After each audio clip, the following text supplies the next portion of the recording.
Butuhan man og mata kaya wala mi naka-breakfast sa gawas. So decided to stay home kay wedding anniversary man namo. So ingon ako sa akong husband, diri na lang ta sa balay magluto-luto, mag-celebrate sa to ang 21 years wedding anniversary at least. Dili ta mga guago gawas. So decided na madali lang ang lutuin kay lampas na alas 11 mga langka. Magpansit lang pataron kasi pampahaba ba ng buhay. Tabanggod ng mga Pilipino, mahilig magluto sa mga pamahiin. So, ma-wedding man o ma-birthday or anything man sari, basta sari-sari. Yan, naagit tayo mga bihon-bihon, no? Kaya kasi tradition mga sa buwan. Kailangan na ito mga noodles. So, kananang outcome sa akong part, doon na po sa pag-gisa ang mga gulay. Na ako'y pananagira ha. Kanang pag-gisa na ako ang small pieces sa pork na may skin ko. Mahilig sa pork, no? Pero ang mantika bayaan na, wala akong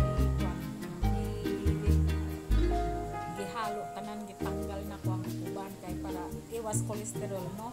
So, kanana ang mga gulay.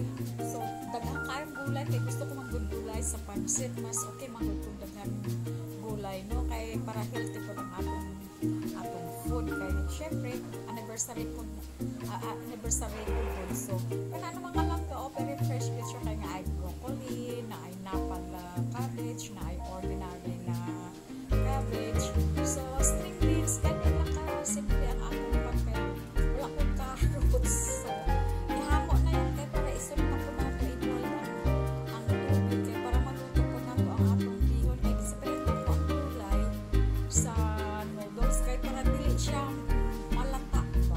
So, ipang toppings lang na napuon niya ang mga gulay-gulay. And then, mas masarap ng good pag mas-separate nyo ang gulay sa noodles kaya para dili siya malata kay kung sabay mo luto ang bihon o ang gulay hindi puro lata pati ang gulay kaya it's better na lutuon mo sa mo separate ang gulay and then ipang toppings na lang nimo sa taas sa atong white noodles. Ganyan lang po kasimple lang da. And then ikaw naman decorate mo sa imo mga toppings yan kay pwede naman yung lagyan toppings ng ito. Kaya ako kasi ang toppings na ako kanang atay good sa manok. So murag gisa lang na ako murag adobo style good kay para ato na lang ang akong ipang toppings unya sa pan sa taas ani pag maluto na. So ganyan lang kasimple lang ka ang pagluto sa akong bihon kay kami lang man duha at least na-celebrate lang namo ang among 21 years anniversary.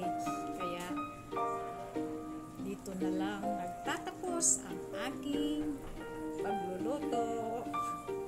Charot. Thank you guys for watching.